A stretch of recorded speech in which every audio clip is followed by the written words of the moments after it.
Hi guys, welcome to our second video in section 5.2. This is all about quantum theory in the atom. In the previous video, I talked about the Bohr model and bright line emission spectrum. In this video, we're going to continue to build our quantum mechanical model of the atom. I'm going to try to get this done in this video alone. I may need to push this into a third video.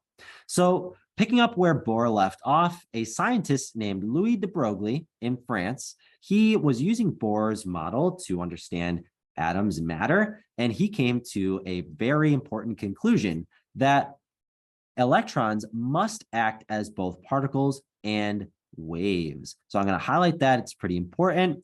And so how did he come up with that conclusion? Well, he was looking at the orbitals and he said, how can it be that you have rings that are like one ring, two ring, three rings? Why are there these rings? Why is there no place in the middle?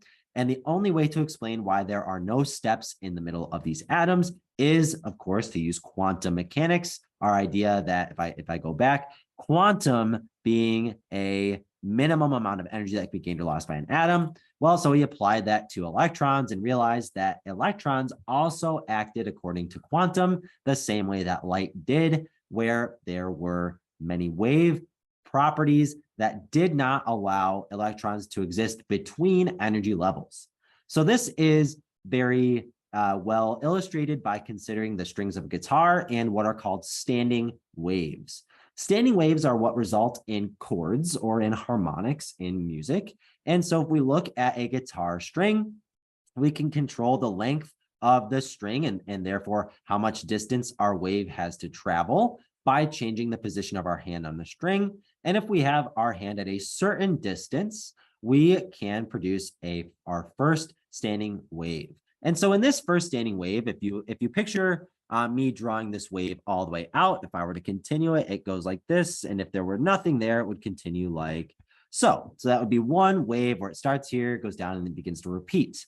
But in this example, it doesn't actually look like that. Instead, it has some endpoint right here. So instead of continuing, the wave is able to reflect off, right, this wall, and then it travels back. And you can see because the distance of this, the distance the wave can possibly travel is it is exactly in the midpoint of the wave. It is exactly 1/2 of a wavelength that results in this interesting configuration where this wave will bounce back infinitely. It will go here, bounce back, go here, bounce back, and it will bounce around in a closed loop. And this is called a standing wave. I'll demonstrate this in class. So if I forget, please remind me to demonstrate a standing wave in class. It's pretty cool to see with a slinky. But so that's for 1/2 wavelength. And if I continue and extend that to the next point where the wave hits the origin, right? That would be 2/2 wavelengths or one total wavelength. I can see for this example, my wavelength is going up, down. It's going to hit the wall here, and then it's going to bounce back, and it's going to go here, it'll bounce back here, and then it'll just continue in an infinitely repeating loop here.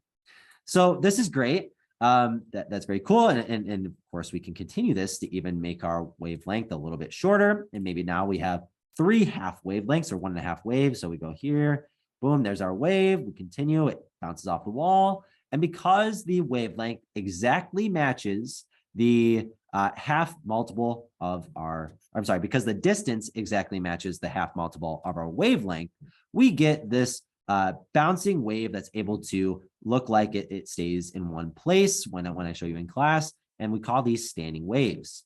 Well, if we apply this to the atom, only certain distances from the nucleus, right? We change the diameter of our circle. We're going to change the circumference of our orbital.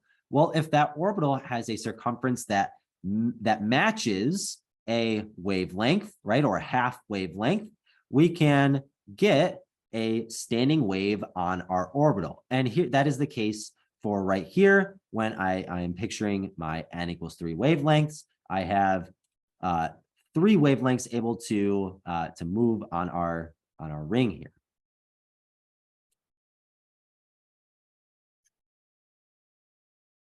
So if I have a nice even a certain distance, that will result in a certain multiplication of the wavelengths, and I can get those standing waves that allows our electron to exist, because remember, it's a wave, it's got to have a certain wavelength. If I have 5 wavelengths, same thing, but I just have more waves standing here. So you can imagine, as I expand the size of my rings, I can increase the number of electrons that can fit on those rings, right? Imagine I have like a little electron in each one of these nodes.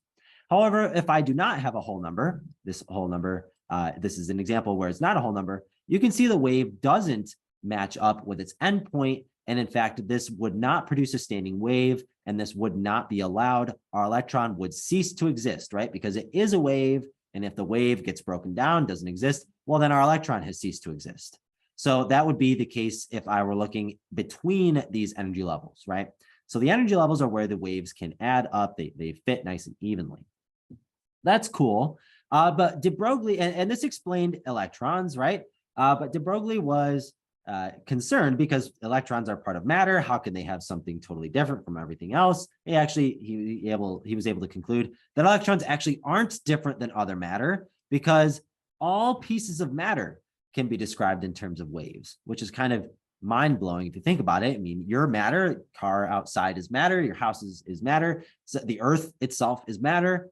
And he said that anything that is moving can be described in terms of waves. So as you walk down the street, you could describe your motion in terms of wavelength, and how big is the wavelength of your motion, and every particle in your body is moving in like a wave. Very strange. So he came up with this equation called the de Broglie equation to explain this. And so this predicts some strange stuff that you're gonna say all particles display wave characteristics that you might say, Mr. Hitt, that is completely untrue. I see matter all the time. It looks like it's not moving as waves, it's just moving in straight lines. So why don't we see all objects traveling as waves? Well, it becomes clear if we do some math, right? So we do the math for a car, right? A standard automobile that has a mass of 910 kilograms, right? That would be your M, and it's got a speed of 25 meters per second. That would be your frequency, right? You could calculate your frequency using that, your mu here, that's 55 miles per hour. But if you did that math out, you get an insanely small wavelength of 2.9 times 10 to the negative 38 meters, which is so small that it is essentially meaningless. So that's what I have down here in this last sentence here. And this is the key takeaway for this. All right. This is definitely true, and we still have current experimental evidence to support this conclusion, but it is meaningless for everything except for the very smallest pieces of matter, those being electrons and positrons and muons and other very, very tiny, smaller than protons, right? Even protons are so big that their wavelength is really not meaningful when they're moving. But this discovery that all matter was waves, but specifically that electrons are waves, led to one of the most important scientists that you may have heard of in some popular culture stuff. That guy's name was Heisenberg. He was a German scientist who used de Broglie, his findings, and he used, of course, the Bohr model to offer some unique insights into the atom. And his study was focused on how to determine the position of an electron, right? So he was looking at this stuff and he said, this is all great. I love atoms, love electrons, but I really want to be able to see one. And he realized something that became fundamental to the rest of chemistry. He realized that one cannot observe an object without disturbing said object. So I'm going to highlight that in like pink. Make sure you write that down, right? So you can't observe an object without disturbing that object.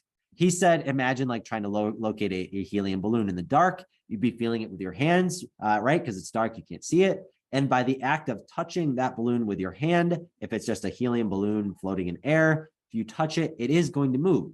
So you can know where it was, but by touching it, you have since moved it.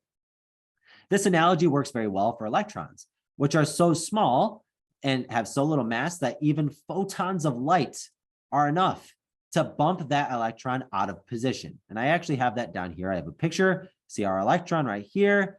We have an incident photon on that electron. And of course, our photon may bounce off of that electron, and we could observe where that photon went. However, once we've observed it, right, our eye is up here, we've observed it, that electron has since moved because of our observation, right? So that is a limiting factor for our ability to study matter. And Heisenberg was able to conclude what is called the very famous conclusion called the Heisenberg uncertainty principle, and states that it is impossible to know both the velocity and position of a particle at the same time because the act of measuring one quantity changes the other.